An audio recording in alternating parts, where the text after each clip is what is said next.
Bonjour, bonjour, bienvenue sur le plateau de Batijournal TV. Nous sommes à Nancy, nous sommes sur le forum Bois Construction et 2019. Et avec moi, j'ai deux architectes. On va parler de deux beaux projets. Bastien Le Chevalier, bonjour. Bonjour. Vous êtes architecte, votre agence s'appelle Du Cœur à l'Ouvrage. Est-ce que vous pouvez nous la présenter ? Nous sommes une petite agence parisienne et dans le cadre de ce projet, nous collaborons avec l'agence Construire, Patrick Bouchin et Loïc Julienne, avec laquelle on a déjà fait plusieurs chantiers et plusieurs projets. Alors quand vous dites dans le cadre de ce projet, quel est ce projet ? Donc c'est le projet d'installation du siège social Nature et Découverte à Versailles, dans le nouveau quartier de Versailles-Chantier. Alors on va revenir dessus. À côté de vous, monsieur Albin Rousseau, bonjour. Bonjour. Vous êtes architecte et ingénieur. Et votre agence s'appelle comment ? Alors, notre agence s'appelle Red Architect. Et nous sommes, avec mon associé qui est graphiste, moi qui suis ingénieur, complémentaires pour travailler sur des projets assez novateurs. Projet novateur, et on va le voir tout de suite. Et on va commencer par vous. Est-ce que vous pouvez nous parler ? Donc on va être à Paris et on va parler des bains-douches ou des anciennes bains-douches. Tout à fait. Donc on a commencé à travailler sur ce projet des bains-douches Castagnari qui sont installés dans le 15e arrondissement de Paris. Donc des anciens bains-douches municipaux. Et dans le cadre de l'appel à projet innovant Réinventer Paris, lancé en 2015, nous avons remporté la consultation avec une proposition de construire sur cette petite parcelle un bâtiment de colocation, 57 chambres, réparties en 17 logements, et puis rénover le bâtiment existant des bains-douches. Le bâtiment existant, c'est-à-dire qu'on a... Alors, on avait un bâtiment existant... assez atypique, un bâtiment années 30, tout en briques, de belle qualité en fait, qui était un monument de quartier que les gens apprécient beaucoup. Et donc l'idée ça a été de dire ce bâtiment on veut en conserver l'aspect général, mais il faut quand même essayer de densifier la ville, d'essayer de construire plus, d'offrir quelque chose de plus. Et donc on a d'abord pensé... se dire ce bâtiment il a une proue qui est très intéressante sur la place, et puis à l'arrière il y a un bâtiment qui était moins qualitatif qu'on a décidé de démolir pour libérer une emprise et pouvoir monter un bâtiment plus important. Voilà, en gros c'était le bâtiment d'accueil des bains-douches et derrière vous aviez les douches quoi. Derrière il y avait les douches et c'était la partie plus technique en fait des bains-douches qu'on a pu libérer. Donc on conserve ce qu'il y a devant, on rase ce qu'il y a derrière, et là vous partez sur le bois. Voilà, alors l'idée ça a été de dire on va faire dialoguer ensemble deux architectures, l'architecture traditionnelle années 30 et puis un bâtiment neuf qui va venir derrière, qui va être beaucoup plus haut, qui va reprendre le gabarit en fait des bâtiments qui sont autour, c'est des bâtiments de logement parisiens, on est à 8 étages à peu près. Et donc on s'est dit on va construire un bâtiment de 8 étages derrière qui va venir faire un contre-champ. Il y a un effet comme ça de cadre pour mettre en valeur ce bâtiment existant. En gros, vous encadrez le bâtiment existant. Exactement. Avec un peu de recul parce que vous ne prenez pas toute la parcelle, c'est ça ? Alors un peu de recul, on libère entre les deux un petit jardin en pleine terre.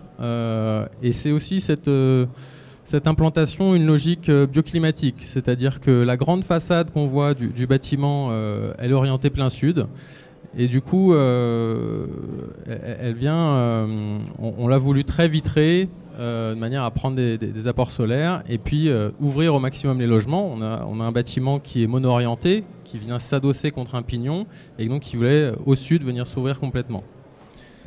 Et donc, pour créer un filtre entre les deux bâtiments et puis amener un peu de végétation sur ce projet, on a décidé de végétaliser cette façade. Donc on a des grands balcons filants et puis de la végétation qui va venir, qui pousse en pleine terre, des plantes grimpantes avec simplement des tuteurs qui filent devant les balcons, qui vont venir monter sur 8 étages pour aller égayer un peu ce bâtiment. Qu'est-ce qui fait la spécificité, si on parle de bois, qu'est-ce qui fait la spécificité de ce bâtiment ? Quel mode constructif vous avez utilisé et comment vous les avez utilisés ? C'est un bâtiment en bois de 8 étages à Paris. Quand on a commencé le projet, c'était ambitieux. C'est-à-dire que des références de cette hauteur-là, il y en a très peu. Voire il n'y en avait pas. Donc après, on a travaillé à la fois l'aspect technique du bois pour arriver à cette hauteur et puis l'aspect architectural en même temps pour que les deux fonctionnent bien ensemble. Et donc on travaille sur un mixte où on a des pignons et des murs en CLT qui nous amènent la rigidité nécessaire au bâtiment, et puis sur la façade avant qu'on voulait très ouverte, très vitrée, plutôt une ossature poteau-poutre en bois lamellé collé. Après les planchers sont en CLT. Et donc c'est une ossature dans laquelle intégralement à partir du rez-de-chaussée, en dessous on avait une infrastructure en béton qu'on a conservée, qu'on a renforcée, et puis à partir du rez-de-chaussée on est parti en bois sur 8 niveaux. C'était une demande de votre maître d'ouvrage, le bois, ou c'est vous qui lui avez apporté, et si oui, comment vous lui avez apporté? C'était une façon de répondre à l'ambition de la mairie de Paris sur l'appel à projet. Ça a été un des arguments pour dire qu'on faisait quelque chose d'innovant, écologique, et qui, d'un point de vue du carbone, du point de vue de la qualité de vie, allait apporter quelque chose. Alors, je vais donner la parole à votre voisin, et puis on reviendra un petit peu après sur un échange que je voudrais entre vous pour voir un peu comment vous abordez justement les caractéristiques du bois, notamment à l'intérieur. On va partir à Versailles, Nature et Découverte. Le projet de la commande, c'est quoi ? Alors la commande, c'est déjà un quartier en chantier, c'est le quartier des chantiers, qui est une ancienne friche ferroviaire en perdition, mais avec une gare SNCF très active pour le trafic voyageur. Donc avec énormément de lignes, le TGV s'est installé, peut-être un jour il y aura la ligne 18, donc c'est un endroit qui est très, très actif. Et donc la ville de Versailles a décidé donc, de lancer une opération d'aménagement avec beaucoup de bureaux, beaucoup de logements, et elle disposait sur le site d'une petite halle Cernam qui servait au transport, donc à faire la jonction routier-rail au niveau de Versailles. Et donc elle a lancé une sorte d'appel à idées à des maîtres d'ouvrage qui sont venus avec un architecte et un projet. Et donc la proposition qui a été retenue par la ville de Versailles et par le maire de Versailles, c'est l'installation du siège social de Nature et Découverte par l'équipe, c'était François Lemarchand, le fondateur de Nature et Découverte, qui avait déjà localisé son siège dans le 78 à Toussus-le-Noble, mais c'était un peu au milieu des champs, entre guillemets. Donc là, c'était l'occasion de se brancher sur les transports en commun et déjà d'améliorer le bilan carbone de l'entreprise, pour le coup. Et avec Patrick Bouchain et Loïc Julienne, qui ont décidé la première proposition qui a été donc retenue par la ville de Versailles. Même question, pourquoi le bois ? Pourquoi vous êtes allé chercher pourquoi le bois dans ce projet ? Alors j'imagine que le maître d'ouvrage y est peut-être pour beaucoup, mais est-ce que qu'est-ce que... Oui, dans la proposition, et c'est dans l'ADN de Nature et Découverte, il fallait faire un projet qui était écologique. Donc le bois s'est forcément imposé dans la conception, dès le début de la conception. Donc nous, on a travaillé sur évidemment un socle en béton, puisqu'il nous sert de fondation, et toute la superstructure a été réalisée en bois, et notamment beaucoup en CLT. Alors, il y a une charpente existante, qui est une charpente en acier. Comment vous l'intégrez à votre projet, et pourquoi la conserver finalement ? Alors, ça, c'était une des données du concours, on va dire, d'idées de la ville de Versailles, c'était de conserver la trace et un petit peu l'histoire du lieu. Donc il fallait conserver la charpente métallique. Là, la particularité du projet, c'est que donc on a conservé un élément qui était, on va dire, démontable et remontable. Donc plutôt que d'adapter notre projet à la charpente métallique, on l'a pris comme une donnée, on l'a intégrée dès la conception et on a pu la démonter et la modifier aussi. Parce que il aurait été difficile de la justifier telle qu'elle était faite actuellement, notamment au regard des Eurocodes. Donc on s'est permis quelques largesses, notamment au niveau des poteaux. Donc la charpente métallique qu'on a conservée n'est pas porteuse des planchers, elle sert uniquement au vent. Elle porte les hauts vents. Elle porte les hauts vents. Voilà. Il y a une cinquième façade qui est très travaillée. Est-ce que vous pouvez nous en parler de cette toiture ? Oui. Alors, on avait une autre contrainte dans la conception et sur le concours, c'était les règlements d'urbanisme. Donc, on ne pouvait pas monter très très haut comme nos voisins, puisqu'on a 2 grosses opérations de part et d'autre.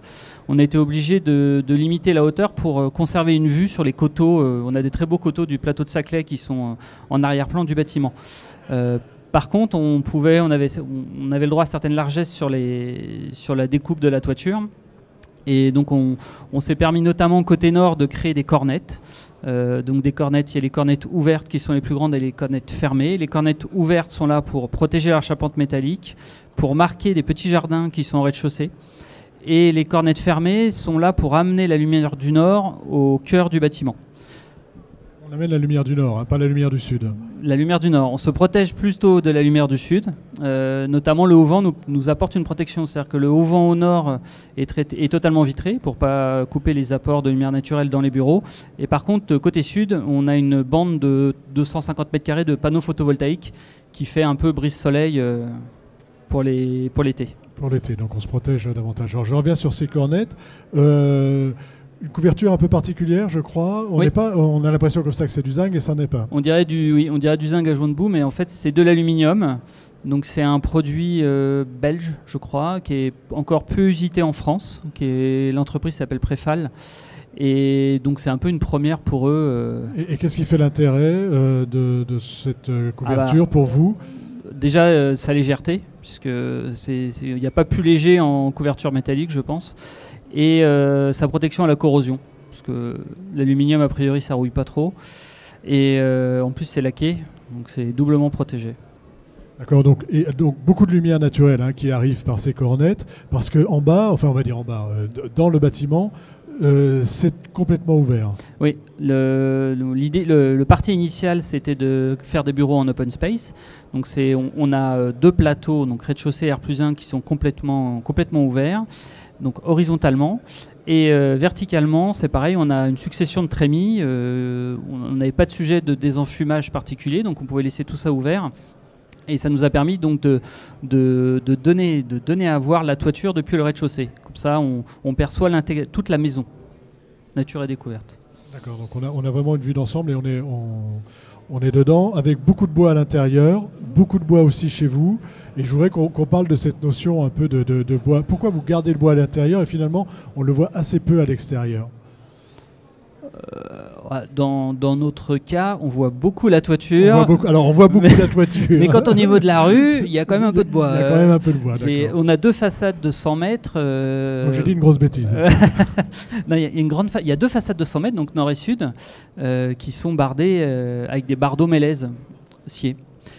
Qu'on voit, je ne sais pas si je vous ai donné une photo qui permet de le voir, mais peut-être pas, non. Mais c'est vrai que depuis le haut, on voit surtout la toiture. Le bois à l'extérieur, ça ne posait pas de souci au maître d'ouvrage, non. Au maître d'ouvrage et également à la mairie. Non, ils sont au courant. Le maître d'ouvrage a une maison en bois déjà depuis une trentaine d'années. Je ne dirais pas où, et donc il sait très bien ce qui va arriver. D'accord. Sur le bois à l'intérieur, puis je reviendrai vers vous. Non, on a une réflexion un peu différente sur le bois à l'extérieur et le bois à l'intérieur. Une méfiance par rapport au vieillissement du bois. En fait, on a très peu de façades pleines dans ce projet. Et donc, on n'avait pas vraiment de nécessité de mettre beaucoup de bardage bois. Ça n'avait pas beaucoup de sens. Et puis, c'est un bâtiment qui déjà avait énormément de bois. Par contre, on voulait que ça transparaisse à l'extérieur. Que la structure bois transparaisse à l'extérieur. C'est plutôt un projet de structure bois que de construction bois. Et donc le seul endroit où on pouvait le faire, c'était les balcons. Donc notamment, on voit que les sous-faces des balcons, c'est des balcons en bois brut, vont rester apparentes. Les ossatures, les poteaux, les poutres qui portent ces balcons aussi vont rester apparentes. Par contre, à l'intérieur, on voulait beaucoup travailler sur l'aspect chaleureux du bois et que ce bâtiment conçu en bois pour des raisons écologiques soit aussi un bâtiment qui ait de la qualité architecturale à vivre au quotidien, quoi. Voilà, et le bois au quotidien apporte cette qualité architecturale. Alors il apporte une écriture, une esthétique qui est particulière, qui peut être très contemporaine et qui plaît beaucoup aujourd'hui. Dans les bureaux, on a le bois également. Oui. On a le bois, donc comme c'est un projet avec beaucoup de CLT, naturellement, on a cherché à garder apparent tous les planchers. Donc tous les planchers hauts du projet sont visibles. Après, donc c'est un système particulier puisque la façade contourne, on a 16 fermes de charpente et la façade les contourne, puisque la ferme de charpente est toujours à l'extérieur, la ferme de charpente métallique est toujours à l'extérieur du projet. Donc nous, on a nos propres structures bois qui portent les planchers. Donc du coup, la façade, elle décrit des S autour de la charpente, autour des poteaux, créant des jardinets qu'on peut apercevoir sur la perspective, qui donnent à voir donc, un jardin, qui recrée une façade complémentaire. Donc tout ce projet en CLT est surtout visible en plafond. Après, toutes les parties verticales qui sont également en CLT, elles par contre sont doublées et puis servent de mur aussi pour appuyer du mobilier. Oui, il y a une grosse contrainte acoustique sur ces questions. Voilà, c'est ce que j'allais vous demander à tous les deux, la contrainte acoustique, surtout dans le cadre des bureaux. Sur la contrainte acoustique. Beaucoup aussi sur les logements. Beaucoup aussi sur les logements. Puisqu'il faut, voilà, nous on est soumis à la réglementation acoustique du logement qui demande des performances très importantes. Donc nous on a fait ce choix qui doit être le même, de laisser les sous-faces apparentes et travailler avec des systèmes de chape par-dessus. Ce qui change un peu l'ordre de fonctionnement du chantier aussi. C'est-à-dire que ça a beaucoup d'impact sur la mise en œuvre, l'électricité, la plomberie. Tout ça va venir par-dessus le plancher. Par-dessus le plancher. Et pas dans des faux plafonds. Et nous, on a une distribution équivalente. Donc, nous, tous les réseaux sont apparents. Si on regarde la perspective, on a créé des chemins de câbles en bois, tous les réseaux de CVC sont visibles. Et toute la distribution se fait en effet par le plancher du haut, avec des percements dans le CLT qui ont été faits en usine, qui permettent de passer tous les câbles de l'électricien. Et toute la partie chape, donc, comme on souhaitait rester sur une filière sèche, c'est une chape sèche qui est faite avec du fermacell, des billes de fermacell et des plaques de fermacell. D'accord, donc tout devait être complètement sec. Complètement sec. Pas d'eau sur le plancher. Non, jamais sur le bois. Sur un aspect chantier, on va dire. Est-ce que le bois vous a apporté, on va dire, des facilités de chantier là où vous étiez à Paris? C'est ce qu'on a l'habitude d'entendre dire. Pour nous, c'était un argument fort dès le départ du projet. Effectivement, le montage de la charpente a pu s'opérer au rythme d'un étage par semaine. Donc on a 8 étages, en 8 semaines, on a pu monter la charpente. On était sur un rythme où un camion de CLT arrivait tous les mardis. Le montage en lui-même avec la grue durait 2 jours. Et puis le jeudi, vendredi, il y avait tout un travail de vissage, de réglage de la charpente, de détail. Et ça, c'est des cadences qu'on ne peut pas avoir simplement en béton armé, quoi. On a une rapidité d'exécution qui était importante pour vous. De votre côté, finalement, pas mal de contraintes de chantier. Oui, alors là-dessus, quand tout est bien organisé, en effet, ça se monte vite. Donc nous, on a l'habitude de travailler avec du bois, donc on sait que le bâtiment surgit comme ça d'un coup de baguette magique à un moment donné, et ça plaît toujours notamment au maître d'ouvrage. Nous, à Versailles, c'était un peu particulier puisqu'il y avait 4 chantiers. On avait une voie d'accès chantier qui était quasiment à sens unique. Du coup, l'organisation, en tout cas ce qu'on avait projeté, c'est pas passé comme prévu, et du coup, c'était plus compliqué en fait que si on avait utilisé une toupie et une pompe à béton. Moins bon pour le bilan carbone du bâtiment, mais ça aurait été plus facile. Ouais. Voilà un aspect de contrainte, on va dire, lié à l'environnement. Oui, c'est au contexte. C'est sur le contexte. Une petite conclusion à tous les deux sur votre expérience de ces 2 bâtiments et sur, on va dire, on n'est pas sur de la réhabilitation, hein, on est sur quelque chose, on est dans du neuf à côté du vieux. Mais comment cette approche bois, est-ce qu'elle vous semble importante lorsqu'on est sur des opérations de réhabilitation ou lorsqu'on est comme vous dans des opérations un peu plus qui peuvent s'apparenter à du neuf, mais où on va aller conserver quand même des choses anciennes? Moi, je dirais, dans le cadre de la rénovation et de la réhabilitation, en tout cas, le bois, c'est quand même un avantage par rapport à d'autres structures plus classiques, parce que on est dans un espace où en rénovation, on a l'habitude d'ajuster sur le chantier. Et pour moi, c'est plus simple d'ajuster un plancher bois que d'ajuster des éléments de charpente métallique, voire d'ajuster des réservations pour un plancher en béton. Donc ça reste quand même, ça a quand même des avantages. Après, dans le cadre de la rénovation, on est souvent aussi sur on met la structure en sécurité de façon provisoire.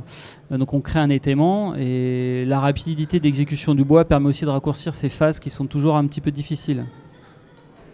Il y a aussi un aspect vraiment structurel sur la légèreté du bois et sa performance mécanique. C'est-à-dire que dans des interventions sur l'existant, ça va permettre de refaire des planchers, par exemple, sans alourdir un bâtiment existant. Ou ça va permettre de travailler de la surélévation. On a fait un projet récemment sans être obligé de faire des renforcements structurels importants de la structure existante. Ça, c'est un des aspects fondamentaux aussi. Écoutez, messieurs, merci. Merci d'être venus sur le plateau de Batijournal TV, donc de nous parler du siège de Nature et Découverte, et puis des nouveaux bains-douches. Comment on l'appelle ce bâtiment ? Bain-douche&co, on va l'appeler. Bain-douche&co. Merci d'être venu sur le plateau de Batijournal TV. Une émission à retrouver sur notre site Batijournal TV et sur le site de notre partenaire France Bois Forêt et bien sûr sur le site du Forum Bois Construction. Merci à vous. Merci.